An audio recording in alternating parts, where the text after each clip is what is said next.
Hello दोस्तों। आज हम देखेंगे geography class 6 new NCERT social science के नाम से आई हुई है। उसका तीसरा चैप्टर जिसका नाम है स्थल रूप एवं जीवन। स्थल रूप एवं जीवन यानी पृथ्वी पर पाने जाने वाले भूखंडों पर विभिन्न प्रकार के जो स्थल रूप पाए जाते हैं, पर्वत, पठार, मैदान, मरुस्थल, और उन पे विभिन्न प्रकार की जो जीव पाए जाते हैं उनके बारे में जानेंगे कि कौन सा जीव कहाँ पाया जाता है, किस प्रकार के क्षेत्र में पाया जाता है। इसकी थोड़ी सी झलक इस चैप्टर में दी गई है। ये एक अथर्ववेद का कोटेशन दिया हुआ है जो पृथ्वी की भूमिका को, पृथ्वी की उपयोगिता को दिखाता है। पृथ्वी मेरी माता है तथा मैं उसकी संतान। अथर्ववेद में ही कहा गया है कि पृथ्वी हम सब की माता है और हम सब उसकी संतान हैं। आइए हम आगे देखें। इस पूरे चैप्टर में हमें दो प्रश्नों के जवाब ढूंढने हैं। स्थल रूपों के प्रमुख प्रकार कौन कौन से हैं और जीवन तथा संस्कृति के लिए इनका क्या महत्व है। पहला प्रश्न है, स्थल रूप के कितने प्रकार हैं और उनका जीवन और संस्कृति के लिए इनका क्या महत्व है। प्रत्येक स्थल रूप के साथ संबंधित जीवन की क्या चुनौतियां हैं। दोस्तों, ये सवाल उन स्थल रूपों से संबंधित चुनौतियों एवं अवसरों के बारे में सवाल पूछा हुआ है। तो आइए हम इन्हीं प्रश्नों को समझते हुए इनके उत्तरों की खोज करेंगे। पहला सवाल क्या है, स्थल रूपों का प्रकार। दूसरा क्या है, इसका जीवन और संस्कृति में क्या महत्व है। तीसरा सवाल क्या है, स्थल रूपों से संबंधित चुनौतियां। चौथा क्या है, स्थल रूपों से संबंधित अवसर। दो सवाल में चार सवाल छिपे हुए हैं। अब हम इसको लाइन से पढ़ेंगे और समझने की कोशिश करेंगे। आप ध्यान से सुनिए। परिचय। अन्य स्तनधारी जीवों के समान पृथ्वी भी मानव भी पृथ्वी पर निवास करता है। जैसा कि आपने देखा है, भूमि के अनेक रूप और विशेषताएं हैं। एक क्षेत्र से दूसरे क्षेत्र में इसका स्वरूप बहुत परिवर्तित हो जाता है। मान लीजिए कि आप झारखंड के छोटा नागपुर क्षेत्र से सड़क द्वारा यात्रा कर रहे हैं और उत्तर प्रदेश के प्रयागराज पहुंचते हैं और फिर उत्तराखंड के अल्मोड़ा तक जाते हैं। इस रास्ते में आप अलग अलग दृश्य भूमि लैंडस्केप को देखेंगे। वास्तव में आपको तीन प्रकार के स्थल रूप दिखाई देंगे जिनके बारे में हम आगे चलकर पढ़ेंगे। दोस्तों, यहाँ पे एक एग्जाम्पल दिया गया है परिचय के नाम पे कि अगर हम झारखंड के छोटा नागपुर पठार से चलें, फिर हम प्रयागराज आएं और फिर हम उत्तराखंड जाएं, तो आप देखेंगे कि झारखंड का ये जो इलाका है, छोटा नागपुर का क्षेत्र, ये एक पठारी क्षेत्र है जहाँ पे बहुत सारे खनिज पाए जाते हैं। वहीं जो प्रयागराज है, प्रयागराज का इलाका गंगा, यमुना, सरस्वती का मैदानी इलाका है। वहीं उत्तराखंड क्या पहाड़ी इलाका है जो हिमालय की गिरिपाद में जाके बसा हुआ है। तो यहाँ पर ही हम तीन तरह के दृश्य भूमि को देखते हैं। आइए पता लगाएं। कक्षा की गतिविधि के रूप में ये एक प्रकार से बच्चों को दिया गया कार्य है जो वो अपने अनुभव के आधार पर सीखेंगे। यहाँ पे कुछ शब्दावली का मतलब बताया गया है। शेष है तुंगता। तुंगता को इंग्लिश में कहते हैं एल्टीट्यूड, यानी अगर ये पृथ्वी की सतह है तो इससे इसकी ऊंचाई को ही तुंगता कहते हैं। ऊंचाई को ही क्या कहते हैं, तुंगता कहते हैं। समुद्र तल से किसी वस्तु लक्ष्य की ऊंचाई, समुद्र तल से किसी वस्तु या लक्ष्य की ऊंचाई को तुंगता या फिर अल्टीट्यूड कहते हैं। उदाहरण, पर्वत की ऊंचाई, एक उड़ती हुई चिड़िया, उड़ते हुए वायुयान की ऊंचाई, एक उपग्रह की ऊंचाई। दोस्तों, तो हमने देखा कि तुंगता क्या है, कि समुद्र के सतह से ऊंचाई को तुंगता या फिर एल्टीट्यूड कहते हैं। अब हम देखेंगे स्थल रूप। पृथ्वी की सतह का एक भौतिक स्वरूप है। स्थल रूप लाखों वर्षों में आकार लेते हैं और पर्यावरण तथा जीवन के साथ इनका महत्वपूर्ण संबंध है। दोस्तों, स्थल रूप बनने में लाखों वर्ष लगे हुए हैं। इन्हें व्यापक रूप से 3 श्रेणियों में बांटा जा सकता है। स्थल रूप के कितने रूप हो सकते हैं? 3। पर्वत, पठार और मैदान। इन स्थल रूपों में विभिन्न प्रकार की जलवायु और अलग अलग प्रकार के पेड़ पौधे जीव जंतु पाए जाते हैं। स्थल खंड 3 प्रकार से हैं। स्थल रूप 3 प्रकार हैं, पर्वत, पठार और मैदान है। तो इसी के अनुसार इन पे अलग अलग प्रकार के जलवायु और अलग अलग प्रकार के पेड़ पौधे और जीव जंतु भी पाए जाएंगे। मानव ने सभी स्थल रूपों के अनुसार स्वयं को ढाला है, किंतु विभिन्न प्रकार के स्थल रूपों पर रहने वाले लोगों की संख्या विश्व भर में भिन्न भिन्न होती है।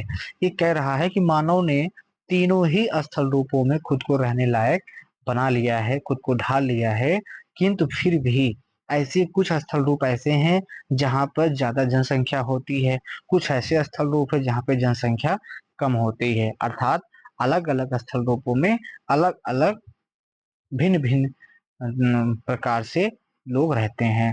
फिर हम बात करेंगे कि आखिर पर्वत क्या है, हम उनमें अंतर कैसे करते हैं कि पर्वत है, पठार है, ये मैदान है। सबसे पहले हम पर्वत की परिभाषा समझेंगे।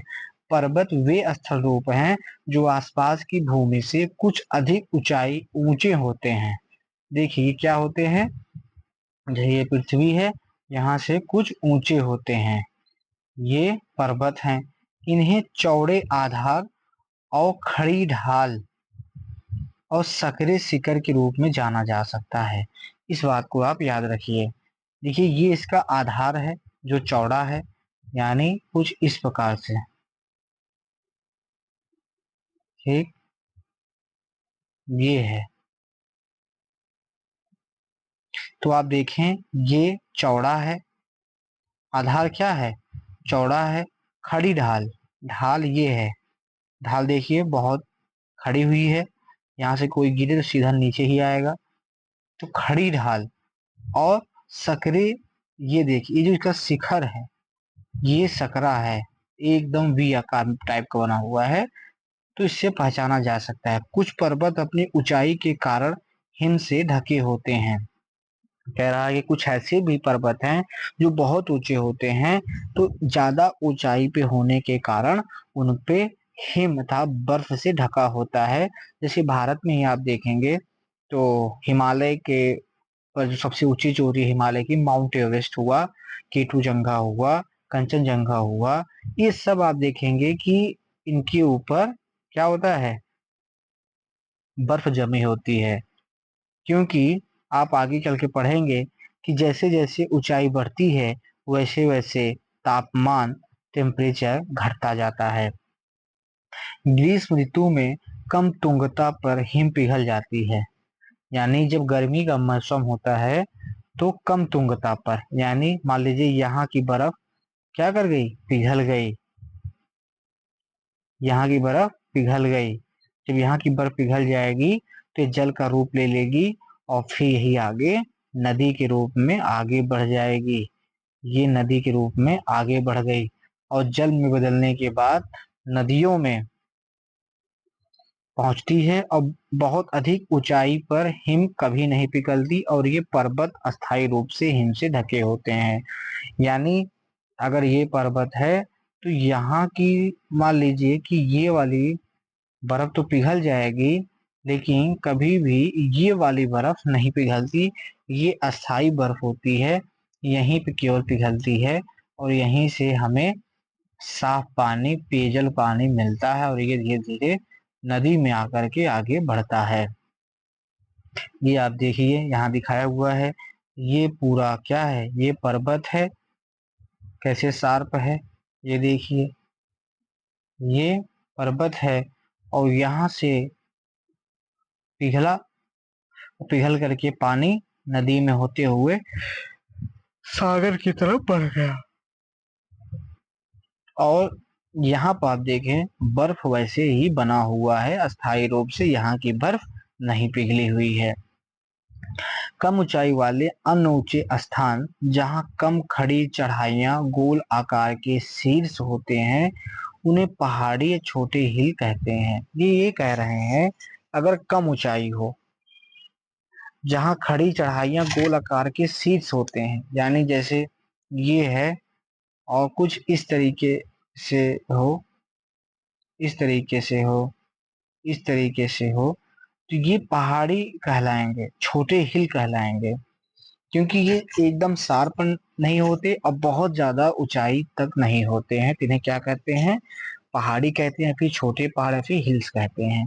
यहाँ एक लिखा हुआ है वर्षण, वायुमंडल से भूमि पर किसी भी रूप में जल का गिरना, वर्षा, हिमपात, ओला गिरना वर्षण के रूप के समान रूप है।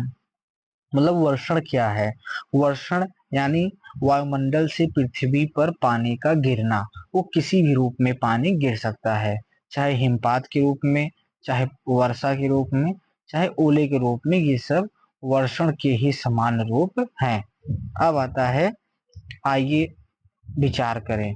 यहाँ पे कोई जीके की जानकारी दी गई है, आइए इसको देखते हैं कि हिम क्या है। यदि आप हिमालय जैसे कश्मीर, लद्दाख, हिमाचल प्रदेश, उत्तराखंड, सिक्किम, अरुणाचल प्रदेश आदि में नहीं रहते हैं, तो संभव है कि आपने हिम नहीं देखी होगी। शेष भारत में अधिकांश वर्षण वर्षा और ओले के रूप में होता है। बहुत ऊंचे स्थानों पर यदि काफी ठंडक है तो वहां हिम गिरेगी, वहां पर हिम का एक नर्म और सुंदर आवरण बन जाएगा। हिम और ओले का गिरना वास्तव में जल का ठोस रूप का गिरना है। दोस्तों ये कह रहे हैं कि हिम क्या है। हिम हिम क्या है, इसकी अनुभव अगर करना हो तो आप ये जितने राज्य लिखे हुए हैं, कस पहाड़ी एरिया वाले राज्य, वहीं पे आप अनुभव कर पाएंगे। अदरवाइज जो लोग मैदानी इलाके में रहते हैं वो ज्यादातर वर्षा को जानते हैं, ये तो ओले जो पत्थर गिरते हैं उनको जानते हैं। ठीक है, लेकिन कह रहा कि हिम और ओले का गिरना वास्तव में जल का ठोस रूप में गिरना ही कहलाता है। अब आप यहाँ देखेंगे, एवरेस्ट गिरिशृंग, एवरेस्ट गिरिशृंग, अकांकागुआ गिरिशृंग, अकांकागुआ है ये किलिमंजारो है, तंजानिया में पड़ता है। एवरेस्ट जो नेपाल की तरफ पड़ता है, अकांकागुआ है। फिर आता है ब्लॉक, ब्लॉक आ गया, ब्लॉन्ग। कंचनजंगा सिक्किम पड़ता है। अनाईमुडी ये भी भारत में है, पश्चिमी घाट की तरफ पड़ता है। इस तरीके से यहाँ पे कुछ पर्वत पठार की फोटोएं छापी गई हैं, आप देख सकते हैं, समझ सकते हैं। विश्व के 6 पर्वतों के चित्र यहाँ छपे हुए हैं। आगे हम देखते हैं कि विश्व के अधिकांश पर्वतों को पर्वत श्रृंखलाओं के रूप में वर्गीकृत किया गया है। जैसे एशिया में हिमालय, यूरोप में आल्प्स, दक्षिण अमेरिका में एंडीज। इनमें से कुछ श्रृंखलाएं हजारों किलोमीटर तक फैली हुई हैं। ये कहा जा रहा है कि इन पर्वतों को पर्वत श्रृंखला के रूप में वर्गीकृत किया गया है। जैसे भारत में क्या है? हिमालय। यूरोप में क्या है? आल्प्स। दक्षिण अमेरिका में क्या है? एंडीज। इस तरीके से फैला हुआ है। जब यहाँ पे आप देखेंगे कि जो अभी हम 6 फोटो वहां देखे थे ऊपर पर्वतों के, उनकी ऊंचाई के बारे में दिखाया गया है। तो आप देखेंगे सबसे बड़ा ये एवरेस्ट तो है, माउंट एवरेस्ट है। आप देख सकते हैं, इसका फोटो इधर है, माउंट एवरेस्ट है। इसी प्रकार से ये छपे हुए हैं, आप इसको आगे भी डिटेल में पढ़ा जाएगा। यहाँ पे एक चित्र के माध्यम से दर्शाने की कोशिश की गई है कि ये सब पर्वत श्रृंखलाएं ही हैं, इनकी ऊंचाई एक समान नहीं होती है। ये विभिन्न विभिन्न क्षेत्रों में विभिन्न विभिन्न ऊंचाइयां धारण कर सकते हैं। जैसे ये पर्वत 8,000 से ऊपर है, ये पर्वत 7,000 से भी ऊपर है, 8,000 लमसम है। ये पर्वत आप देखिए तो 6,000 के आसपास है। इस प्रकार से दिखाया जा रहा है कि पर्वतों की ऊंचाई का कोई एक निश्चित पैमाना नहीं है। विश्व के 6 पर्वत दिखाए गए हैं, ऊपर से नीचे तक उनकी सापेक्षिक ऊंचाइयों का दृश्य प्रभाव देने के लिए एक साथ प्रस्तुत करता है। एवरेस्ट नेपाल तथा तिब्बत के बीच स्थित है। कंचनजंगा भारत के सिक्किम राज्य और नेपाल के बीच स्थित है। हिमालय पर्वत श्रृंखला की 2 सबसे ऊंची चोटियां हैं। तो आप समझ गए कि जो माउंट एवरेस्ट है और कंचनजंगा, ये दोनों हिमालय पर्वत श्रृंखला की 2 सबसे ऊंची चोटियां हैं। एंडीज पर्वत श्रृंखला तो दक्षिणी अमेरिका की सबसे ऊंची चोटी अकांकागुआ गिरिश्रिंग है। अकांकागुआ कहाँ का है? दक्षिण अमेरिका, एंडीज के पास का है। तो एंडीज का सबसे ऊंचा अकांकागुआ है। पूर्वी अफ्रीका में किलिमंजारो एक पृथक पर्वत है जो किसी श्रृंखला से संबंधित नहीं है। पश्चिमी यूरोप में ब्लांक आल्प्स का सबसे ऊंचा पर्वत शिखर है। आल्प्स का सबसे ऊंचा पर्वत शिखर कौन है? तो ब्लांक है। किलिमंजारो किसी भी पर्वत श्रृंखला से संबंधित नहीं है। अकांकागुआ एंडीज से संबंधित है। और हमने देखा कि जो कंचनजंगा है वो सिक्किम और नेपाल के बीच है, और माउंट एवरेस्ट नेपाल और तिब्बत के बीच है। फिर अनाईमुडी केरल में इसे अनाई शिखर भी कहते हैं, दक्षिण भारत का सबसे ऊंचा गिरिशिंग है। इसको याद रखिएगा। इसको आप ऐसे कॉलम बना करके याद रखिएगा कि एवरेस्ट कहाँ पड़ेगा, तो नेपाल और तिब्बत। अगर हम बात करें कंचनजंगा, ये कहाँ पड़ेगा? सिक्किम और नेपाल। फिर हम बात करेंगे कि अकांकागुआ कहाँ पड़ेगा? एंडीज दक्षिण अमेरिका। किलिमंजारो पूर्वी अफ्रीका, तंजानिया में पड़ता है।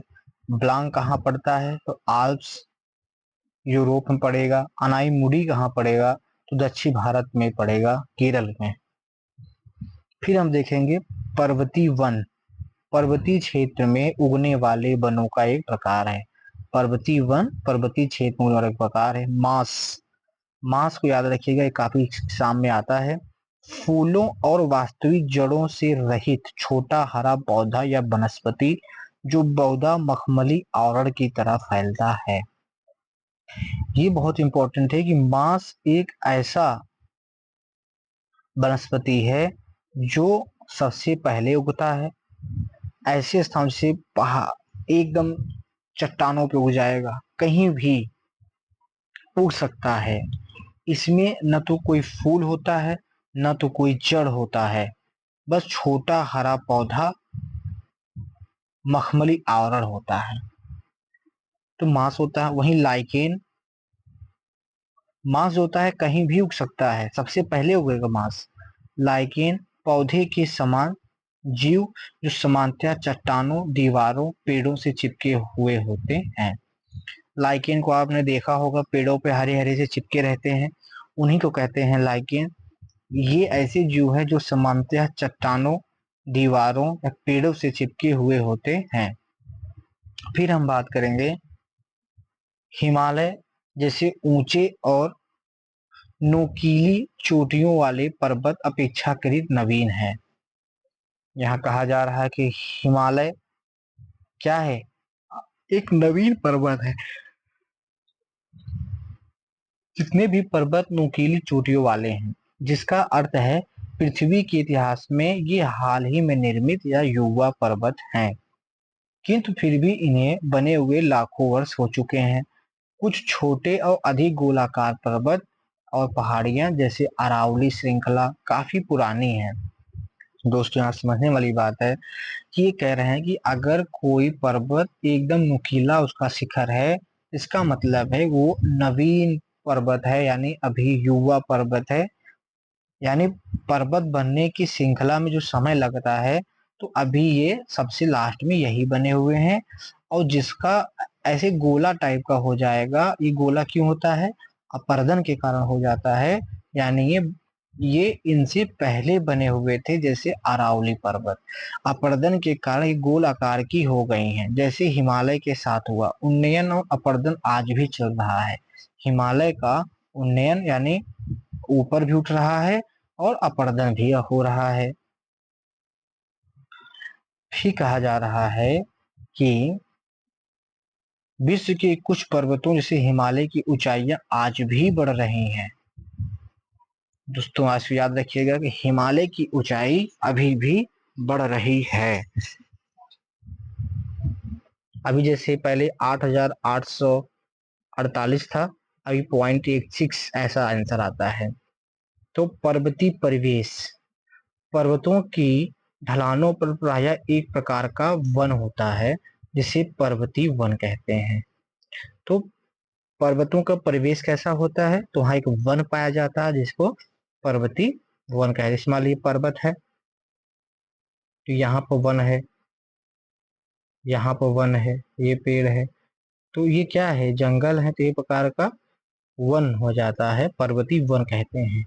और यहाँ शंकुधारी वृक्ष जैसे पाइन था, चीड़, फर, स्प्रूस, देवदार आदि सामान्य रूप से पाए जाते हैं।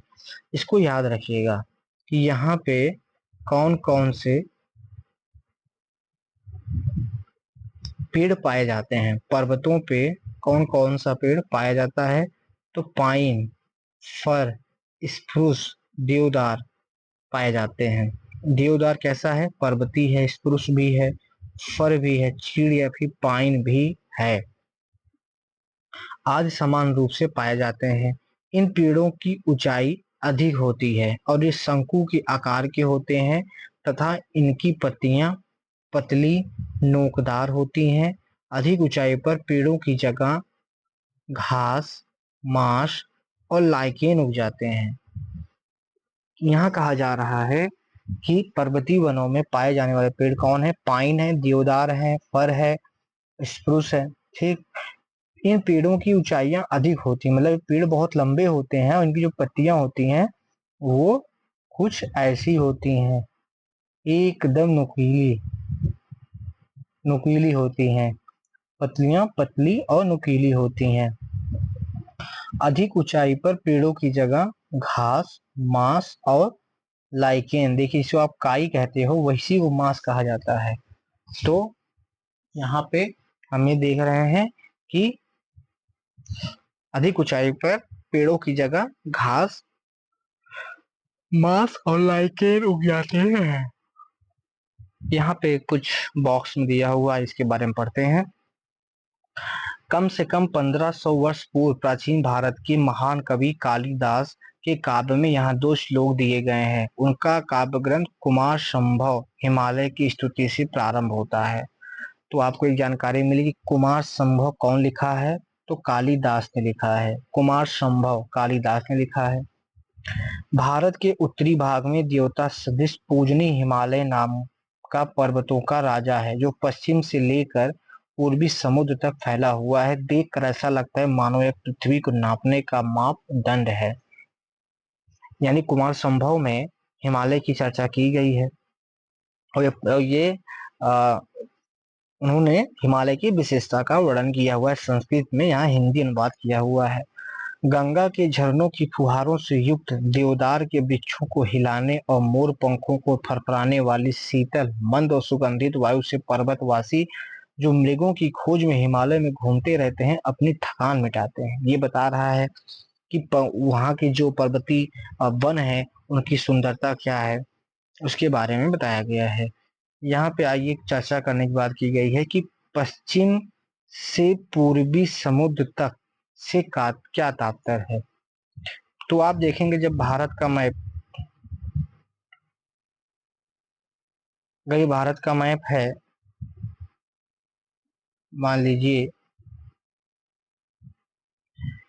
तो यहाँ से हिमालय ऐसे गया हुआ है, ये हिमालय है, ठीक। तो यदि ये हिमालय है तो यहाँ पे बंगाल खाड़ी है, अगर ये है यहाँ बांग्लादेश भी पड़ता है और ये पूरा बंगाल की खाड़ी है, ये पश्चिम है और ये पूरब है। तो इसी को कहा गया है पश्चिम से पूर्व समुद्र तक पर्वतों के देवता की स्थिति को दिखा सकते हैं। तो पर्वतों के देवता की स्थिति यही है जो हमने दिखाया भी। ठीक है, एक और दिखा देते हैं छोटा सा बना के। अच्छा, ये अगर भारत है,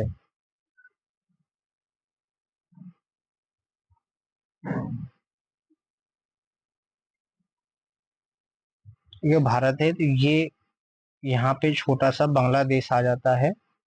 इसके बाद ये पूरा समुद्र है, इधर भी समुद्र है और जो हिमालय है वो ऐसे जाता है।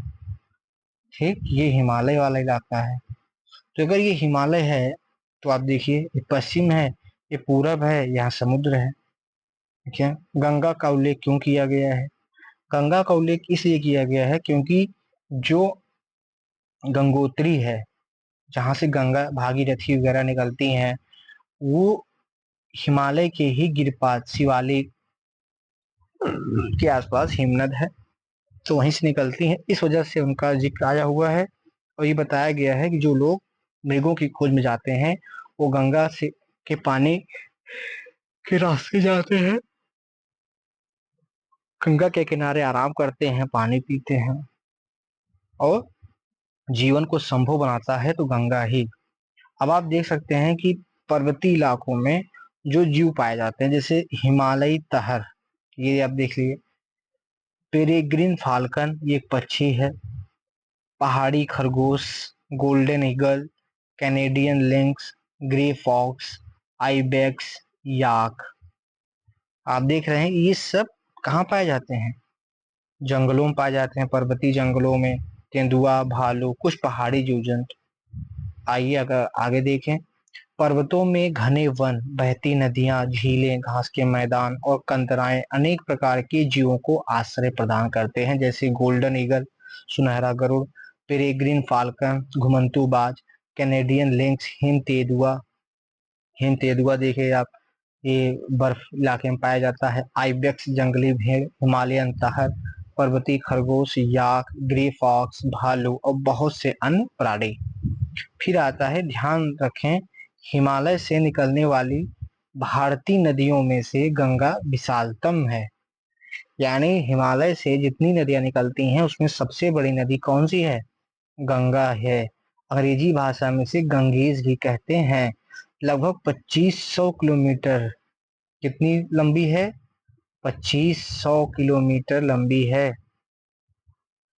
बहुत सी सहायक नदी है, उसमें आकर मिलने वाली अन्य नदियां हैं। गंगा की लंबाई 2500 किलोमीटर है भारत में और उनमें बहुत सारी सहायक नदियां आके जुड़ जाती हैं। सहायक नदियां क्या होती हैं? जैसे आप मान लीजिए गंगा नदी बह रही है, तो यहाँ से कोई नदी जुड़ गई, यहाँ से आ गई, यहाँ से आ गई, यहाँ यहाँ में आगे में जुड़ती हैं और फिर इसी के साथ आगे बढ़ जाती हैं। तो उनका नाम यहाँ कुछ और होगा, बस यहाँ पे आकर के ये गंगा कहलाएंगी। जैसे आप देखिए, राम गंगा हो गया, यमुना हो गया, सोन नदी हो गया, ये सब जाती हैं फिर गंगा में मिल जाती हैं। फिर आगे हम देखेंगे, देखिए इसमें लिखा हुआ है, यमुना और घाघरा भी हिमालय से निकलती हैं। अन्य नदियां सोन गंगा के मैदान के दक्षिण में पड़ने वाले विंध्याचल की श्रृंखलाओं से निकलती हैं। ये सब एक इंफॉर्मेशन भी है। यमुना और घाघरा भी हिमालय से निकलती हैं, एक इंफॉर्मेशन है। सोन नदी दक्षिण से निकलती है, यानी यहाँ से निकलती है।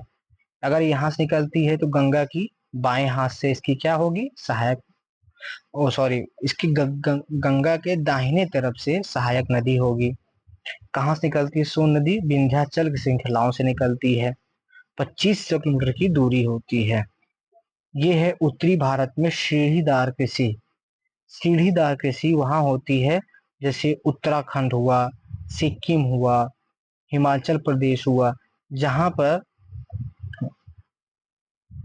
ऐसे सीढ़ीदार बनाए जाते हैं, इससे पानी वगैरह आराम से बह सकता है और हम लोग भी सकते हैं और खेती हो सकती है।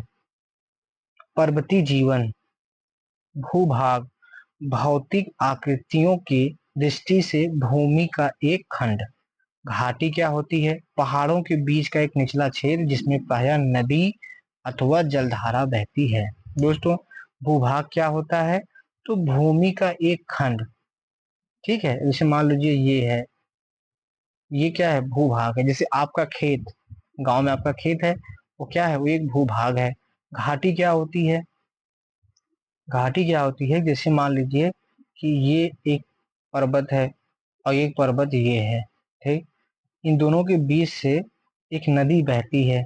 ये ये नदी जो बह रही है, इसके बीच जो जगह बनी है, इसी को घाटी कहेंगे। दो पर्वतों के बीच ना, पहाड़ों के बीच का एक निचला क्षेत्र है, ये वाला क्षेत्र निचला क्षेत्र हो गया। दो पहाड़ों के बीच एक निचला क्षेत्र, ये वाला क्षेत्र, जिसमें प्रायः नदी की जलधारा बहती है। आइए अब आगे देखें हम। पर्वतीय भूभाग समान रूप से खड़े ढलानों के साथ ऊबड़ खाबड़ ऊंचे नीचे होते हैं।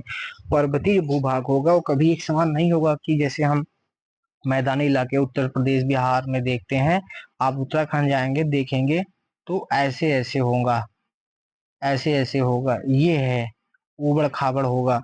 इसलिए कुछ घाटियों में नियमित रूप से कृषि की जा सकती है। वही जो सीढ़ीदार नुमा आपने देखा बना हुआ था, यहाँ पे सीढ़ीदार नुमा करके हम खेती कर सकते हैं। ढलानों पर वेदिका कृषि तो ढलान की भूमि को काटकर सीढ़ी नुमा स्थान पर कृषि करना एक प्रचलित प्रथा है। विश्व भर के अनेक पर्वतीय क्षेत्रों में कृषि की जगह पशुपालन को अधिक महत्व दिया जाता है। आप समझिए कि विश्व में जो पर्वतीय इलाके हैं, वहां पर खेती से ज्यादा पशुपालन, किसको? पशुपालन को अधिक महत्व दिया जाता है, क्योंकि पर्वतीय इलाका भी है, यहाँ पे घास वगैरह भी हो जाएगी, तो इनको चराना, पशुओं के लिए भोजन भी मिल जाएगा, घास मिल जाएगी और दूध भी देंगी और मांस उत्पादन के लिए भी जाएंगी, तो इससे वहां के जीवन यापन को कुछ रुपया मिल जाएगा, जिससे उनका जीवन यापन सरल हो सके। तो ये खेती पे कम, पशुपालन पर ज्यादा जोर देंगे। पर्यटन, पर्वतीय इलाका होगा तो क्या होगा? पर्यटक लोग जाएंगे, जैसे हम आप अगर यूपी बिहार से हैं, मध्य प्रदेश से हैं, तो हम लोग उत्तराखंड घूमने जाएंगे, सिक्किम घूमने जाएंगे, हिमाचल घूमने जाएंगे, जम्मू कश्मीर घूमने जाएंगे। पर्वतीय इलाकों के लिए एक आय का महत्वपूर्ण साधन है। जैसे पहला साधन हमने देख लिया, मान लीजिए पशुपालन है, दूसरा कृषि है, कृषि जीवन यापन के लिए होता है, पशुपालन से को फायदा हो सकता है। तीसरा हो सकता है पर्यटन, पर्यटन महत्वपूर्ण साधन है। पर्वतों को स्वच्छ हवा और मनोरम प्राकृतिक दृश्य सभी पर्यटकों को आकर्षित करती है। कुछ पर्यटक पर्वतों पर साहसिक खेलों के लिए भी जाते हैं। जैसे आप देखिए कि पर्वतों पर कौन से खेल खेले जाते हैं: स्कीइंग, हाइकिंग, पर्वतारोहण और पैराग्लाइडिंग। ये पर्वतों के खेल हैं। अनेक शताब्दियों से लोग पवित्र स्थलों की तीर्थ यात्रा पर जाने के लिए पर्वतों की यात्राएं करते रहे हैं, परंतु बहुत सारे पर्यटकों के एक साथ आने से पर्वतों के पर्यावरण पर दबाव पड़ता है। प्रायः इसमें इनमें सही संतुलन बनाए रखना कठिन हो जाता है। यहाँ ये बात किया जा रहा है कि अभी देखा जाए तो जैसे एक बड़ी संख्या में पर्यटक पर्वतीय इलाकों की तरफ जाते हैं, खास तौर से जो तीर्थ स्थल हैं, तीर्थ स्थल जैसे भारत के अंदर बात करें, केदारनाथ, बद्रीनाथ वगैरह हुआ, तो अगर आप यहाँ जा रहे हैं तो आप देखेंगे कि एक बहुत बड़ी संख्या, पहले अगर 1000 लोग जाते थे तो आज 4000 लोग जा रहे हैं। तो ये लोग जब जाते हैं तो अपने साथ खाने के लिए पैकेट फूड ले जाएंगे, कुछ पीने के लिए ले जाएंगे, कोल्ड ड्रिंक वगैरह ले जाएंगे, पानी की बोतलें ले जाएंगे, और भी ऐसे सामान जो प्लास्टिक में बंद होते हैं। इस ऐसे में क्या होता है कि पर्वतीय क्षेत्रों में पर्यावरण को नुकसान होता है, क्योंकि वहां खाएंगे वहीं पे प्लास्टिक फेंक देंगे, फिर प्लास्टिक वहां के इन्वायरमेंट को प्रदूषित कर देगा। तो ये पूरी लाइन बता रहा है कि पर्यटक के बढ़ने के साथ साथ पर्वतीय क्षेत्रों में पर्यावरण प्रदूषण एक बड़ी समस्या बन के आया हुआ है, और वहां के प्राकृतिक संसाधनों पर भी दबाव बना है। ज्यादा पर्यटक आएंगे तो होटल खोले जाएंगे, होटल खुलेंगे तो वहां पर डेवलपमेंट किया जाएगा, पेड़ों को काटा जाएगा, सड़कें बनाने के लिए पठारों को पर्वतों को काटा जाएगा, वो असंतुलित हो जाएंगे। जिससे आप सुनते होंगे कि भूस्खलन हो गया, लैंडस्लाइड हो गया, फिर लोगों की मौत होती है और जान माल दोनों की क्षति होती रहती है। इसलिए कहा जा रहा है कि इसमें संतुलन बनाए रखना एक कठिन कार्य है। अब यहाँ पे कुछ जानकारी दी गई है जो जीके है।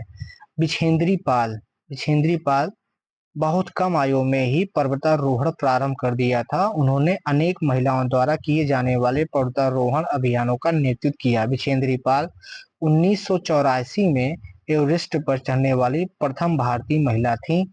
इसके लिए उन्हें पद्म श्री 1984, पद्म भूषण 2019 से सम्मानित किया गया है। दोस्तों, इस बात को आप याद रखिएगा कि बिछेंद्री पाल 1984 में माउंट एवरेस्ट पर जाने वाली प्रथम भारतीय महिला थी। ये बहुत ही इंपॉर्टेंट लाइन है, इसको आप याद रखिएगा कि बिछेंद्री पाल 1984 में माउंट एवरेस्ट पर जाने वाली प्रथम भारतीय महिला थी। उन्हें 1984 में ही पद्म श्री मिला हुआ है और पद्म भूषण 2019 में मिला हुआ है। फिर है अरुणिमा सिन्हा। अरुणिमा सिन्हा जब 22 वर्ष की थी तभी दुर्घटना में उन्होंने अपना एक पैर गंवा दिया। बिछेंद्री पाल के प्रोत्साहन एवं प्रशिक्षण से 2013 में उन्होंने एवरेस्ट पर चढ़ाई की। इसके बाद उन्होंने अंटार्कटिका के विंसन पर्वत पर सभी महाद्वीपों की सबसे ऊंची चोटियों पर भी चढ़ाई की। इन उपलब्धियों के लिए उन्हें पद्म श्री से सम्मानित किया गया। सोचिए उनके जज्बे की बात।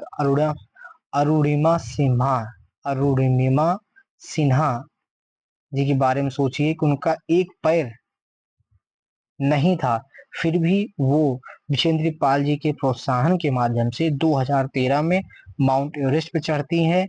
उसके बाद अंटार्कटिका जो साउथ पोल में है वहां के विंसन पर्वत पर चढ़ती हैं और फिर धीरे धीरे दुनिया की सभी ऊंची चोटियों पर चढ़ जाती हैं। उनके अदम्य साहस का ये परिचायक रहा और सरकार ने इसके लिए उन्हें 2015 में पद्म श्री से सम्मानित किया है। तो आप इसको 2 जी के याद रखिएगा, अरुणिमा सिन्हा और बिछेंद्री पाल। पहली भारतीय बिछेंद्री पाल है और अरुणा सिन्हा जी कौन है, जिनके एक पैर नहीं था यानी पैरा थी, एक दिव्यांग जन थी, तब भी वो दुनिया के सभी चोटियों पर चढ़ने में सफलता हासिल की है। 2013 में चढ़ी हुई थी। आइए पता लगाएं। यहाँ लिखा हो कि पर्वतों पर रहने वाले लोगों के सामने आने वाली चुनौतियों को दर्शाया गया है। कक्षा में समूह बनाकर चर्चा करें कि अनुच्छेद लिखिए। यह भी विचार कीजिए कि पर्वतों पर इतनी सारी चुनौतियां हैं फिर भी लोग वहां क्यों रहते हैं। तो सबसे पहले हम देखेंगे कि पर्वतों के सामने चुनौतियों को क्या क्या हो सकती है। इसी ने बताया कि वहां पर आप खेती नहीं कर सकते हो, वहां पे पशुपालन, खेती को आप व्यवसाय नहीं बना सकते क्योंकि इतना जमीन नहीं होता है। दूसरा, वहां के पे भूस्खलन होता रहता है क्योंकि पर्वत अभी बन रहे हैं। तीसरा, जब डेवलपमेंट होता है तो वहां के वासियों को ही नुकसान होता है। चौथा, पर्यटन से होने वाले पर्यावरणीय क्षति होता है, प्लास्टिक प्रदूषण होता है। पांचवा, वहां के लोगों में जो, अगर आप मैदानी क्षेत्र के इलाकों में देखोगे, जो आधुनिकता के नाम पे भौतिक वस्तुओं का प्रचलन बढ़ रहा है, वैसा प्रचलन वो अपने जीवन में नहीं ले सकते। फिलहाल अगर आप देखें तरीके से तो ये पर्यावरण दृष्टिकोण से तो सही है, लेकिन अगर जीवन यापन के दृष्टिकोण से देखेंगे तो आपको लगेगा कि उनके लिए चुनौतीपूर्ण है और उनकी आमदनी बहुत ज्यादा नहीं होती, जैसे मैदानी इलाकों में होता है, दिल्ली हुआ, नोएडा हुआ, गुरुग्राम हुआ, ऐसे इलाकों में की इतनी आमदनी नहीं होती है। और फिर यहाँ पे एक सवाल है कि फिर यहाँ पे रहते क्यों हैं। तो भाई यहाँ पे ये इसलिए रहते हैं क्योंकि उनका वो जन्म स्थान है और वो उसके लिए खुद को सरवाइव कर चुके हैं, वो उसके अनुकूल है, उनके पूर्वज उसके अनुकूल है, उनकी जगह है, उनकी जमीन है। और भारत के किसी अन्य कोने में जाएंगे तो वो उनको वहां पे एडजस्ट करने में थोड़ी सी कठिनाई होगी। ऐसा नहीं है कि वहाँ के लोग जिनको मौका मिलता है, जिनके पास पैसा आता है, वो शिफ्ट नहीं होते, वो होते हैं, दिल्ली में हो जाते हैं, गुरुग्राम में हो जाते हैं, यूपी में आ जाते हैं। तो चुनौतियां हैं, पर लोगों के अपने जन्मस्थली से लगाव होता है, वहां पे रहते हैं। जिसकी नौकरी लग गई किसी अदर स्टेट में तो वहां पे नहीं रहते। आइए अब आगे देखें, लिखा हुआ है कि आकस्मिक बाढ़। देखिए यहाँ एक चुनौती के बारे में ही लिखा हुआ है कि आकस्मिक बाढ़ आ जाती है।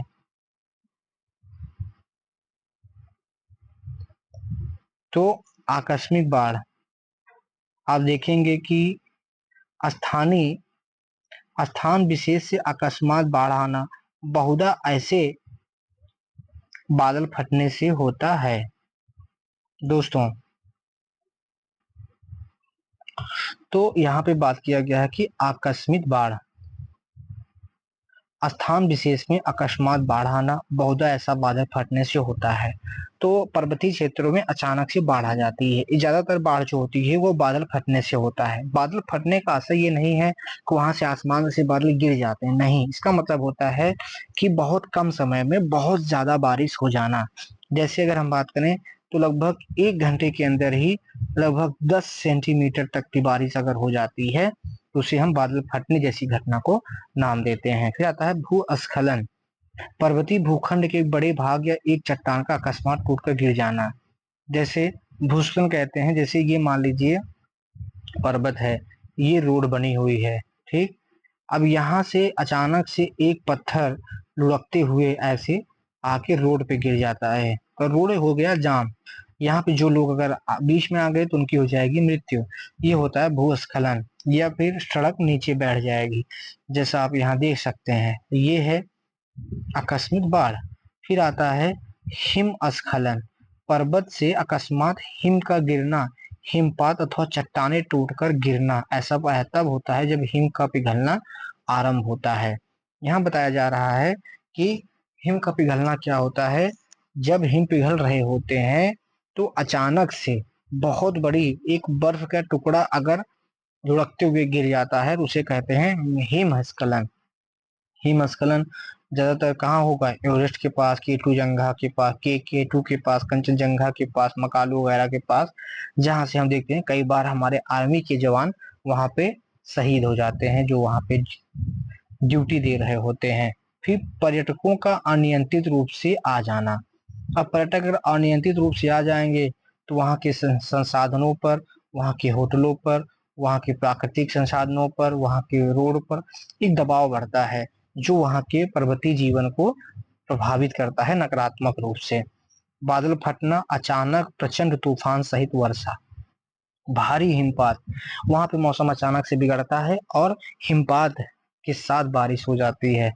बादल फटना आप यहाँ देख सकते हैं किस प्रकार से एक सीन दिखाया हुआ है। ठंडा मौसम।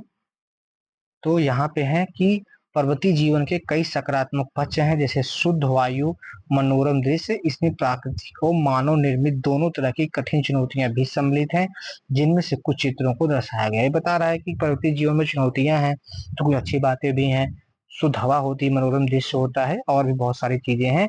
इसके साथ ही पर्वतीय जीवन में सिर्फ प्राकृतिक नहीं बल्कि मानव निर्मित चुनौतियां भी शामिल हैं। फिर हम आगे बढ़ते हैं तो हम देखेंगे कुछ यहाँ पे ध्यान रखने की बात की जा रही है।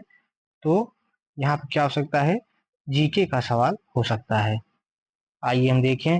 विश्व भर के अनेक पारंपरिक समुदाय पर्वतों को पवित्र स्थल मानते हैं, उनकी पूजा करते हैं। एवरेस्ट विश्व का सबसे ऊंचा पर्वत शिखर है। दोस्तों इसको याद रखिएगा कि जो एवरेस्ट है वो विश्व का सबसे ऊंचा पर्वत है, जिसकी ऊंचाई 8,848 मीटर है। अभी ये थोड़ा सा बढ़ करके 0.86 भी जोड़ लीजिएगा, 8,848.86 होता है, ठीक है। और इसके अनेक नाम हैं। क्या कहना मतलब है? हिमालय को तो हम हिमालय हिमालय के जो ये माउंट एवरेस्ट है, इसको भारत में एवरेस्ट कहते हैं। लेकिन जैसे जैसे आप देखेंगे कि तिब्बत के लोग इसे चोमोलुंगमा कहते हैं। क्या कहते हैं? चोमोलुंगमा कहते हैं। इसकी ऊंचाई 8,848 है। जगत जननी और पर्वत की उसी रूप में पूजा करते हैं। चोमोलुंगमा का अर्थ होता है जगत जननी और पर्वत की उसी रूप में पूजा करते हैं। वहीं नेपाल के निवासी इसे सागर माथा कहते हैं। इसका अर्थ है आकाश की देवी। इस प्रकार तिब्बत में कैलाश पर्वत है, जिसे हिंदू दर्शन, बौद्ध मत, जैन मत और वान तिब्बत का एक प्राचीन धर्म अनुयायी पवित्र मानते हैं। पर्वत शिखरों के लिए इतनी श्रद्धा भावना भारत के साथ साथ विश्व के अन्य भागों में भी देखी जाती है। तो दोस्तों, आप देख सकते हैं कि यहाँ बताया जा रहा है कि माउंट एवरेस्ट जो हिमालय में है, वो सिर्फ एक पर्वत मात्र नहीं है, वो एक पवित्र स्थल के रूप में भी अन्य अन्य देशों में अन्य अन्य नामों से जाना जाता है। जैसे भारत में इसे एवरेस्ट कहते हैं, तो तिब्बत में से चोमोलुंगमा कहते हैं, जिसका अर्थ है जगत जननी। नेपाल में सागर माथा कहते हैं, इसका अर्थ है आकाश की देवी। तिब्बत में कैलाश पर्वत है। हिंदू दर्शन, बौद्ध मत और जैन मत और बान ने अनुयायी पवित्र मानते हैं। पर्वत शिखरों के लिए इतनी श्रद्धा भावना भारत के साथ साथ विश्व के अन्य भागों में भी देखी जाती है। फिर हम बात करेंगे पठार की। पठार क्या होता है, अब हम जानेंगे पठार के बारे में। पठार के बारे में थोड़ी सी परिभाषा है।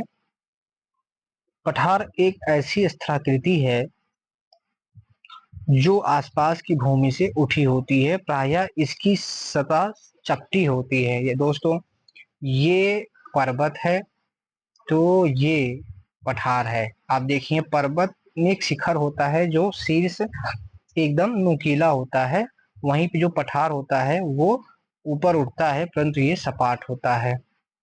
इसके कुछ पार्श्व सीधी ढलान वाले होते हैं। ये देखिए, सीधी ढलान होते हैं। पर्वतों के समान कुछ पठार पृथ्वी के इतिहास के संदर्भ में नवीन और प्राचीन हो सकते हैं।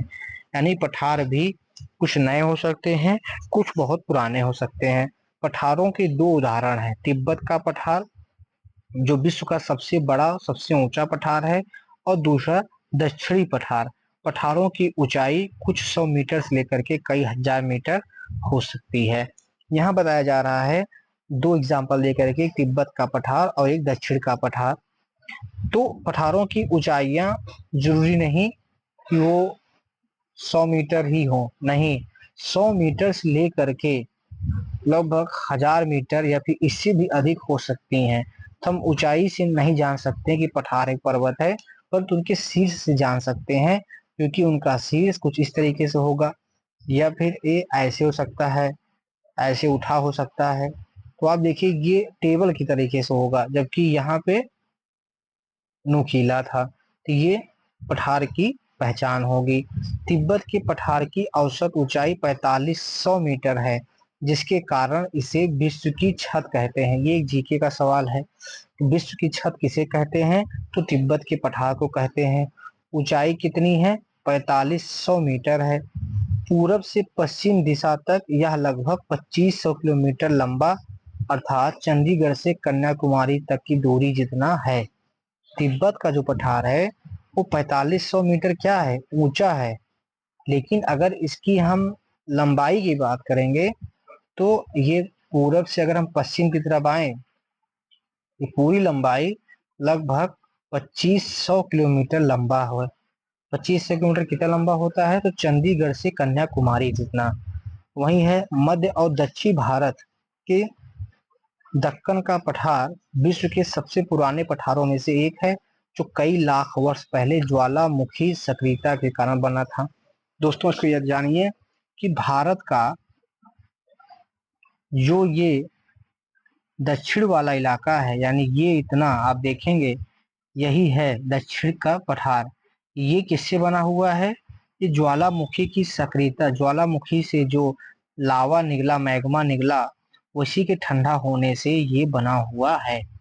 तो दक्षिण भारत का पठार जो सबसे पुराना है और ये ज्वालामुखी से बना था, तो इसको आप याद रखिएगा। फिर पर्वतों की तरह पठारों में खनिजों का प्रचुर मात्रा में जमाव देखने को मिलता है। याद रखिए कि पर्वतों और पठारों दोनों में ही खनिजों का प्रचुर मात्रा में जमाव देखने को मिलता है। वो इसलिए मिलता है क्योंकि जब पृथ्वी बनी और मैग्मा ज्वालामुखी से बाहर की तरफ निकला, तो उसमें मिनरल्स भी निकल रहे थे। तो चाहे वो पठार बना हो, चाहे वो पर्वत बना हो, तो ऐसे जम गए, तो खनिज भी वहीं जमे हुए हैं। इस कारण इन्हें खनिजों का भंडार गृह भी कहा जाता है। किसको? पठारों को, पर्वतों को, दोनों को भंडार गृह खनिज का कहा जाता है। परिणाम स्वरूप पठारों में खनन मुख्य गतिविधि है, जहां विश्व की सबसे बड़ी खानें पाई जाती हैं। तो पठारों में खनिज ज्यादा पाया जाता है, जिसके कारण से पठारों में खनन मुख्य कार्य हो जाता है और विश्व के सभी लगभग बड़ी खदानें यहीं पर पाई जाती हैं।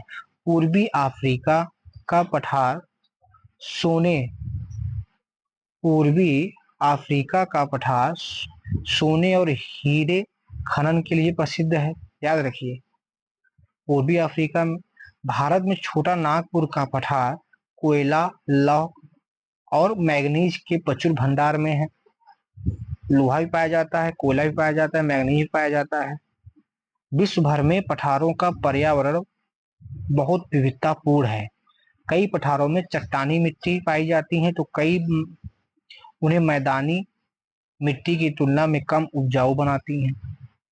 बता रहे हैं कि कई पठारों में चट्टानी मिट्टी पाई जाती है, जिसके कारण वो मैदानी मिट्टी से, यानी जो मैदान में पाए जाते हैं, उनसे कम उपजाऊ होती है। तो पठारी मिट्टी में अगर मैदान चट्टानी मिट्टी भी है तो वो ज्यादा उपजाऊ नहीं होगी, इसलिए पठार कृषि के लिए अनुकूल नहीं होते। याद रखिएगा कि पठार कृषि के अनुकूल बहुत नहीं होते हैं, लेकिन अगर ज्वालामुखी क्रियाओं से निर्मित लावा पठार उपजाऊ होते हैं। देखिए, अगर वही पठार ज्वालामुखी से बना हो, जैसे भारत में दक्षिण का पठार है, तो वो उपजाऊ होते हैं, क्योंकि उनमें समृद्ध काली मिट्टी पाई जाती है। जो पठार ज्वालामुखी क्रियाओं से बनते हैं, उसमें काली मिट्टी पाई जाती है और वो उपजाऊ भी होते हैं। पठारों में अनेक आकर्षक जल प्रपात भी होते हैं। याद रखिएगा, जल प्रपात वही झरना होता है, उसी को जलप्रपात भी कहते हैं। दक्षिण भारत में स्थित दक्षिण अफ्रीका में स्थित जाम्बेजी नदी पर विक्टोरिया जलप्रपात, इसको आप इंफॉर्मेशन के रूप में याद रखिएगा कि दक्षिण अफ्रीका में जाम्बेजी नदी बहती है, जिस पर विक्टोरिया जलप्रपात है। छोटा नागपुर पठार में सुवर्ण रेखा पर हुंडरू जलप्रपात है। पश्चिमी घाट में श्रावती नदी पर जोग जलप्रपात है। ऐसे कुछ जलप्रपात हैं। चेराबूजी के पठार में नहकाला कालीकाई जलप्रपात है, जो 340 मीटर की ऊंचाई से गिरता है। तो दोस्तों, आपको ये जो 4-5 जलप्रपात के नाम है, इसको आप याद रखिएगा कि विक्टोरिया जलप्रपात जाम्बेजी नदी पर है, दक्षिण अफ्रीका में है। छोटा नागपुर में स्वर्ण रेखा पर हुंडरू जलप्रपात है। वहीं पश्चिमी घाट में श्रावती नदी पर जोग जलप्रपात है। कुछ ऐसे जलप्रपात हैं। चेरापूंजी कहाँ पे है? मेघालय के पठार में। नह काली काई जलप्रपात, क्या? नह काली काई जलप्रपात 340 मीटर की ऊंचाई से गिरता है। ये एक फोटो छपी हुई है, आप इसे देख सकते हैं कि जलप्रपात ये है। चेरापूंजी पठार से गिरता हुआ नह काली काई जलप्रपात, नह काली काई जलप्रपात ये है। आप देख सकते हैं, ये मेघालय में है जलप्रपात, इसको बोलते हैं। ये देखिए आप पठार कैसे बना हुआ है, पर्वत की तरह नहीं होता है, देख रहे हैं? ये जलप्रपात गिर रहा है। ना काली काई कहाँ है? चेरापूंजी मेघालय में है, 340 मीटर ऊंचा है। फिर आता है मैदान। मैदान एक ऐसी स्थलाकृति होती है जिसका विस्तृत, सपाट और हल्का तरंगी धरातल होता है। यानी जैसे आप अगर गंगा, यमुना या फिर उत्तर प्रदेश, बिहार, एमपी में रह रहे हैं, नॉर्थ इंडिया में, तो आप देखेंगे ये सब मैदान है। ये नदियों के द्वारा लाए गए जलोढ़ मिट्टियों से बने हुए हैं। ये ज्यादा ऊंचाई पे नहीं होते हैं। इसमें कोई ऊंची पहाड़ियां, गहरी घाटियां नहीं पाई जाती। सामान्यतः मैदान की ऊंचाई से समुद्र तल से 300 मीटर से अधिक नहीं होती है। समुद्र तल, समुद्र की सतह का औसत स्तर, इसे माध्य समुद्र तल भी कहते हैं। समुद्र तल क्या होता है? समुद्र की सतह का औसत स्तर, इसे माध्य समुद्र तल भी कहते हैं। तो मैदान जो है समुद्र तल की ऊंचाई से लगभग 300 मीटर से ज्यादा अधिक नहीं हो सकता। आप इसको याद रखिएगा कि समुद्र की जो जो मैदान की ऊंचाई है वो समुद्र तल से 300 मीटर से अधिक ऊंचाई नहीं हो सकता। जैसे हम देखा था कि पठार में तो 100 से लेकर के कई हजार हो सकता है, वहीं पे पर्वत में भी 1000 मीटर भी होता है, लेकिन ऐसा इसमें नहीं है। पर्वत श्रृंखलाओं से निकलने वाली नदियों की बाढ़ से निर्मित ये समतल भूमि है। जैसा कि हमने कहा कि नदियों के माध्यम से जलोढ़ मिट्टी लाई जाती है, उनसे ये मैदान बनते हैं, तो वहीं यहाँ पर कहा जा रहा है कि पर्वत श्रृंखलाओं से निकलने वाली नदियों की बाढ़ से निर्मित इस समतल भूमि है।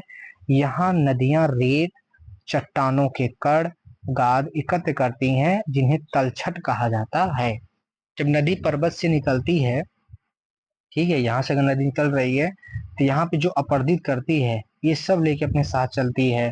कंकड़, पत्थर, रेत, चट्टान, गाद आदि सभी जब यहाँ पे एकदम समतल पहुंचती है तो यहीं पे सब कुछ छोड़ने लगती है। तो यही बाद में धीरे धीरे मैदान के रूप में फैल जाता है। फिर उसके बाद हम देखेंगे कि तलछट कहते हैं। नदियां इन तलछटों को अपने साथ बहाकर समतल भूमि में लाकर जमा कर देती है, मिट्टी उपजाऊ हो जाती है। तो जो कुछ भी नदियां यहाँ से लाती हैं जलोढ़ मिट्टी के रूप में वो बहुत उपजाऊ होती हैं। फलस्वरूप ये मैदान सभी प्रकार के फसलों को उपजाने में उपयुक्त होते हैं। यही कारण है कि मैदानी इलाकों में कोई भी फसल आप उगाइए वो आराम से हो जाएगा। इस प्रकार के भूभाग में लोगों को मुख्य आर्थिक व्यवसाय कृषि होता है। दोस्तों, मैदानी इलाकों में मुख्य आर्थिक व्यवसाय से आप देखा था कि पर्वतीय इलाके में क्या था, पशुपालन था, दूसरा क्या था, पर्यटन था, तीसरा क्या था, कृषि था, कुछ ऐसे थे। वहीं पर हमने देखा पठार में खनन ज्यादा होता है, लेकिन मैदानों में क्या होता है, कृषि ज्यादा होता है। तो मैदान विविध प्रकार के वनस्पतियों, जीव जंतुओं का भी भरण पोषण करते हैं। अब यहाँ पे एक मानचित्र छपा हुआ है जिसमें पठार, नदियों के मैदान और पर्वत श्रृंखला की जिक्र किया गया है। सबसे पहले हम कुछ देखते हैं। जैसे आप देखेंगे ये क्या है, ये है रॉकीज पर्वत है। रॉकीज पर्वत ये नॉर्थ अमेरिका में है। ये एंडीज पर्वत है जो साउथ अमेरिका में है। ये आप देखिए, ये मिसिसिपी का मैदान है। ये आप देखिए कि अमेजोन का मैदान है, ठीक है।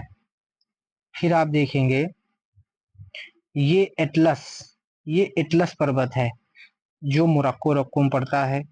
और यहाँ पे आप देखिए ये पूर्वी अफ्रीका में पड़ा हुआ है, किलिमंजारो पर्वत पड़ता है। ये यूराल पर्वत है। ये देखिए यहाँ पे तिब्बत, ये तिब्बत का पठार है। ये हिमालय पर्वत है। ये आप देख रहे हैं ये पठार है, पूर्वी अफ्रीका का पठार है, और ये तिब्बत का पठार है। ये हमने देखा पर्वत है, ये हिमालय पर्वत है, और ये मैदान दिखाई दे रहा है। ये पैटागोनिया का पर्वत दिखाई दे रहा है, यहाँ पे लिखा हुआ है। गंगा ब्रह्मपुत्र का मैदान ये लिखा हुआ है।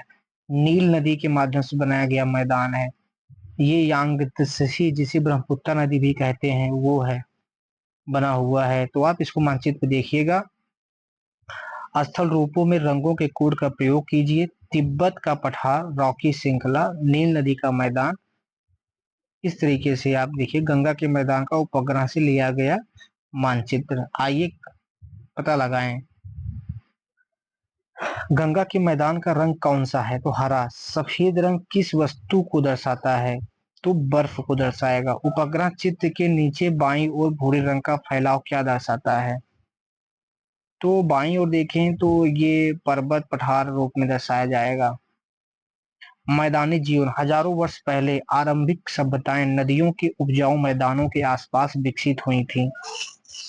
हमारे समय में भी विश्व की अधिकांश जनसंख्या मैदानों में रहती है। तो मैदान का उपयोग आप समझ सकते हैं कि चाहे प्राचीन काल में हो चाहे वर्तमान काल में हो, ज्यादातर जनसंख्या वो मैदानी इलाकों में ही बसी हुई है, क्योंकि इसमें प्राकृतिक संसाधन में चाहे पानी की उपलब्धता हो सकती है, घर बनाने के लिए, खेती करने के लिए, पशुपालन करने के लिए, अन्य मैन्युफैक्चरिंग या फिर उद्योग करने के लिए जगह जमीन अच्छी मिल जाती है। तो ज्यादातर जनसंख्या यहीं रहती है।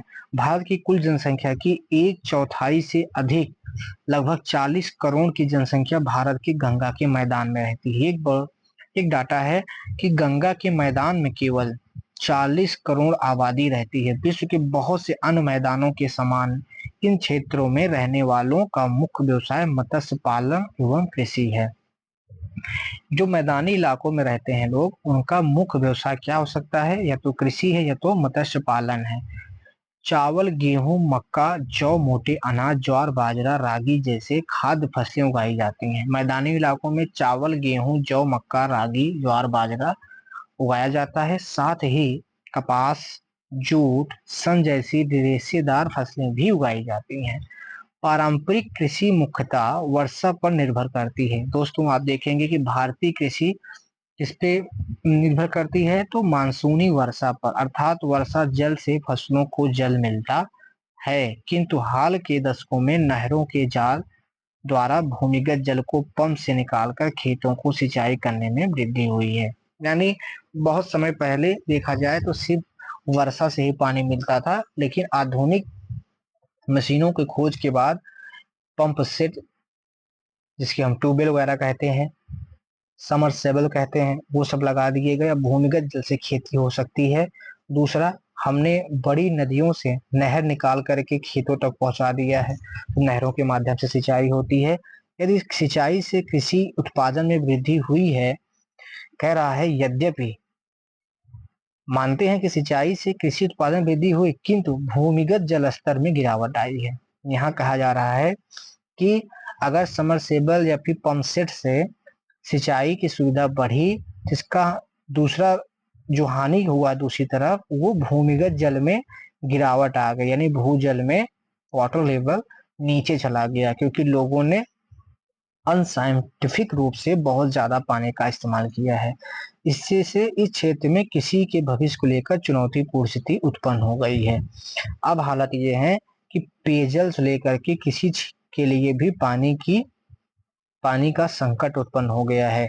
गंगा के मैदानी भागों को प्रभावित करने वाले कुछ अन्य समस्याएं, जैसे बढ़ती हुई जनसंख्या और प्रदूषण।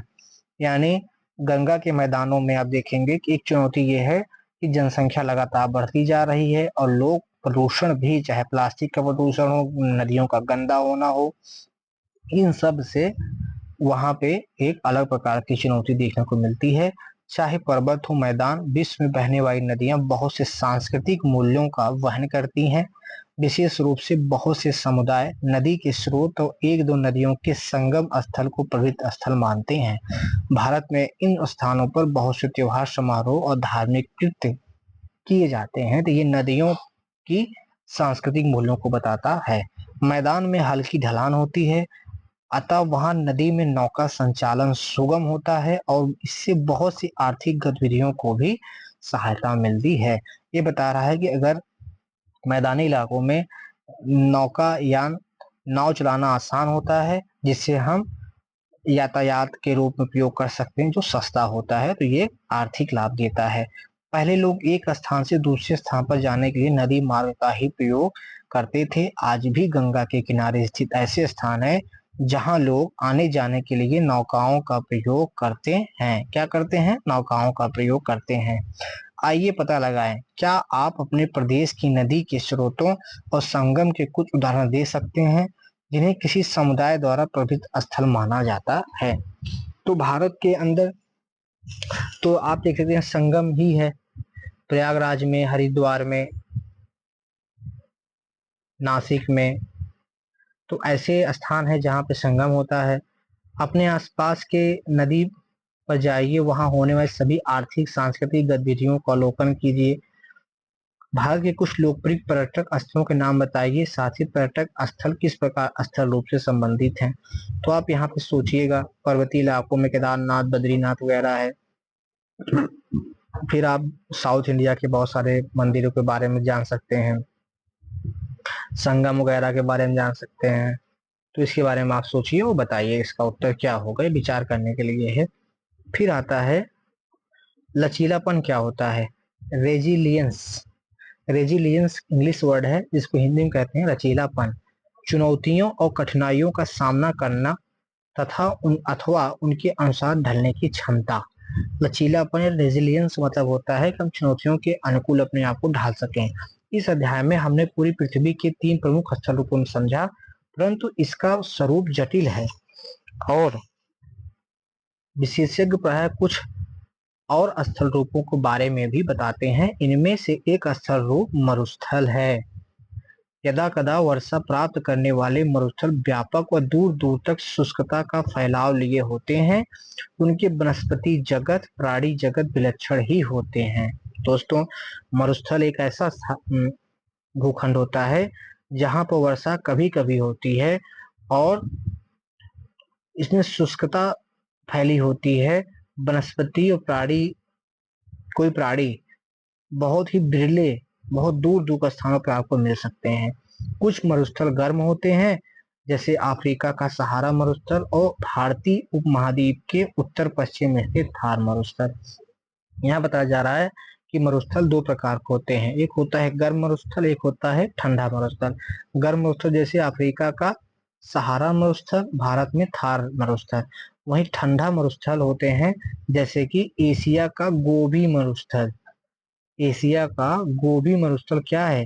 ठंडा मरुस्थल है। कुछ विशेषज्ञ अंटार्कटिक महाद्वीप को भी मरुस्थल मानते हैं, जो नॉर्थ पोल में पड़ता है। तो गोबी मरुस्थल क्या है? ठंडा मरुस्थल है। गोबी मरुस्थल कहाँ है? ठंडा है, इधर मंगोलिया में पड़ता है। फिर आता है जीवन जीने की कठिन परिस्थितियों के उपरांत भी लोगों ने अधिकांश मरुस्थलों के पर्यावरण के अनुसार अपने आप को ढाल लिया है। भारत के थार मरुस्थल में रहने वाले समुदाय अथवा समय समय पर वहां से जाने वाले लोग मरुस्थल में गाए सुनाए जाने वाले लोकगीतों और किंवदंतियों और दंत कथाओं जैसी समृद्ध सांस्कृतिक धरोहर को संजोकर रखते हैं। मरुस्थल में रहना एक चुनौतीपूर्ण है, लेकिन फिर भी वहां पे लोग रहते हैं, लोग घूमने के लिए भी जाते हैं। इस बात की चर्चा की गई है। मानव ने जिस प्रकार सभी स्थलाकृतियों में विभिन्न प्रकार से अपने घर बनाए हैं, वह अब हमारे अनुकूल अर्थात स्थिति के अनुसार स्वयं को ढाल लेने लचीलेपन का साक्षी है। यहाँ पे कुछ जानकारी है। प्राचीन तमिल संगम कविता की 5 तिनय 5 विश्व भूमि, जो कुछ विशिष्ट देवताओं, जीवन शैलियों, मनोदशाओं, भावनाओं से प्रेम, अनुराग, अलगाव, झगड़ा आदि से जुड़ी है। यह तालिका केवल 5 दृश्य भूमियों की विशेषताओं प्रत्येक में मुख्य मानव व्यवसायों को सूचीबद्ध करता है। तो तमिल संगम, आप इतिहास में पढ़ेंगे कि साउथ इंडिया में 3 प्रकार के संगम हुए थे, यानी उसमें विद्वानों का बैठक होती थी, चर्चा होती थी। तो उसमें कुछ विशिष्ट देवताओं, जीवन शैलियों, मनोदशाओं अथवा भावनाओं की एक सूची बनाया गया है। जैसे है तिनय, क्या 5 है। तिनय कुरुंजी पर्वतीय क्षेत्र होगा। मुख्य विषय आखेट और संग्रह करना था। कुरुंजी पर्वतीय क्षेत्र था, आखेट और संग्रह करना था। और दूसरा आता है मुल्लई। मुल्लई घास के मैदान व वन, पशुपालन हो जाएगा। मरुदम उपजाऊ कृषि के मैदान, कृषि हो जाएगा। नेदल तटीय क्षेत्र होता था, मत्स्य पालन, समुद्री पालन। पल्लई, पल्लई मतलब शुष्क और मरुस्थलीय क्षेत्र, घुमंतु योद्दर।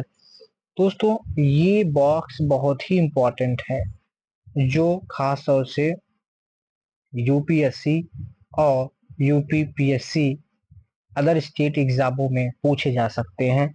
सीधा कि कुरुंजी किस भूमि की बात कर रहा है? तो कुरुंजी मतलब पर्वतीय, मुल्लई मतलब घास के मैदान और वन, मरुदम मतलब उपजाऊ कृषि के मैदान, नेदल, नेदल मतलब तटीय क्षेत्र और पिल्लई मतलब आप देख ही लिए।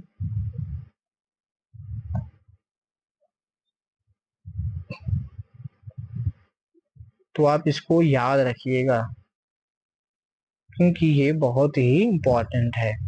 कुरुंजी मतलब क्या हो जाएगा? पर्वतीय क्षेत्र हो जाएगा। मरुदम मतलब क्या हो जाएगा? उपजाऊ कृषि, मरुदम। वहीं मुल्लई क्या हो जाएगा? चारागाह, घास के मैदान हो जाएगा, वन हो जाएगा।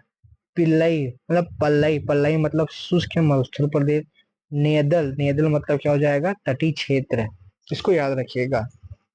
कुरुंजी पर्वती, मुल्लई मतलब घास के मैदान, मरुदम उपजाऊ, पल्लई शुष्क और मरुस्थल, और नेदर तटीय क्षेत्र हो जाएगा। अभी तक हमने जिस मरुस्थलों को देखा है उनकी अपेक्षा 5 तीनें भिन्न प्रकार का वर्गीकरण है, परंतु ये विविधता वाले प्रदेशों उनकी विशेषताओं के प्रति गहन जागरूकता को दिखाते हैं। ये हमारे और पर्यावरण के बीच गहन संबंध को भी दिखाते हैं। आगे बढ़ने से पहले ये पूरे चैप्टर का सारांश है। स्थल रूप के 3 प्रकार हमने पढ़े हैं, पर्वत, पठार, मैदान। इनकी परिभाषा भी जाननी है। उनकी भौतिक विशेषताओं, पर्यावरण बहुत अलग अलग प्रकार के होते हैं पढ़ा है। ऐतिहासिक रूप से लोगों द्वारा किए जाने वाले क्रियाकलाप व स्थल रूप से संबंधित होते हैं जिसमें वे निवास करते हैं। वे स्थल रूप विश्व की संस्कृति के अभिन्न अंग भाग हैं। विशेष रूप से भारतीय संस्कृति विभिन्न प्रकार से उन्हें मानती रही है। प्रत्येक स्थल रूप विभिन्न प्रकार की चुनौतियों के साथ साथ अवसरों को भी प्रस्तुत करता है। यहाँ पे क्रियाकलाप दिया गया है। आपका कस्बा,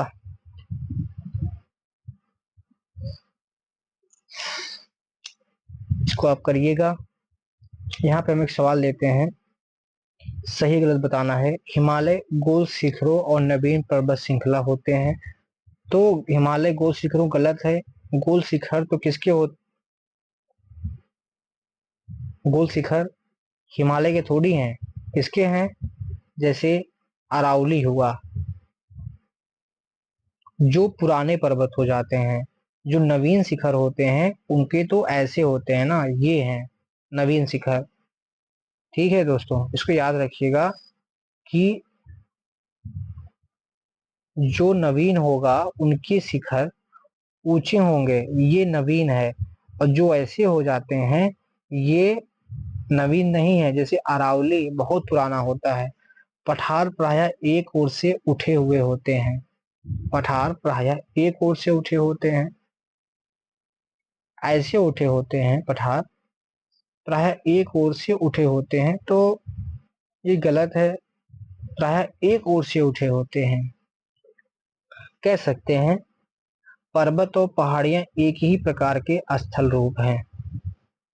पर्वत और पहाड़ियां एक ही प्रकार का स्थल रूप है। पहाड़ियां पर्वत से थोड़ी छोटी होती हैं।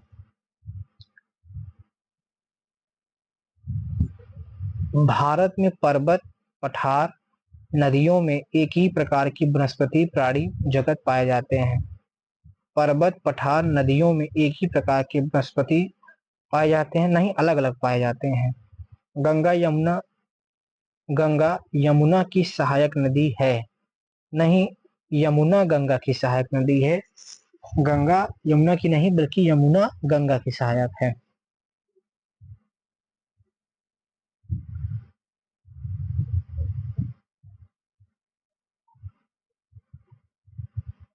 फिर होता है मरुस्थल का वनस्पति जगत और प्राणी जगत विलक्षण होता है। कह सकते हैं हिम के पिघलने से नदियों में जल आता है, सही बात है। मैदानों में नदियों द्वारा एकत्र किए गए तलछट भूमि को उपजाऊ बनाते हैं, सही बात है। सभी मरुस्थल गर्म होते हैं, गलत बात है। हमने देखा था कि मरुस्थल 2 प्रकार के होते हैं, गर्म और ठंडे। जैसे गोभी मरुस्थल, इनको हमको जोड़ना है। तो अगर हम मिलान करें, यमुना गंगा की सहायक नदी है। किलिमंजारो श्रृंखला, तो अगर हम बात करें किलिमंजारो श्रृंखला, तभी हम पर्वतारोहण की बात डाल देते हैं। फिर हम बात करते हैं एवरेस्ट श्रृंग से तिब्बत कहाँ दिया हुआ है? यमुना, यलमा, पठार, विश्व की छत, ओह सॉरी, हम ऊपर से देखते हैं, मैं गलत विकल्प देखा हुआ है। देखो किलिमंजारो अफ्रीका में पाया जाता है, ठीक। एवरेस्ट अफ्रीका, विश्व की छत, धान का खेत, पर्वतारोहण के लिए एवरेस्ट जाना जाता है, ठीक है। राफ्टिंग, राफ्टिंग कहाँ होती है? नदी में की जाती है। ऊंट कहाँ पाया जाता है? ऊंट मरुस्थल में पाया जाता है। पठार जो है वो विश्व की छत है। गंगा का मैदान धान का खेत कह सकते हैं। जल मार्ग, मान लीजिए गंगा जी जलमार्ग भी होती हैं। फिर आता है यमुना, क्या है? सहायक नदी है। दोस्तों, ये चैप्टर खत्म होता है। अगर आपको कहीं कोई गलती नजर आती है तो कमेंट करके जरूर बताएंगे। धन्यवाद।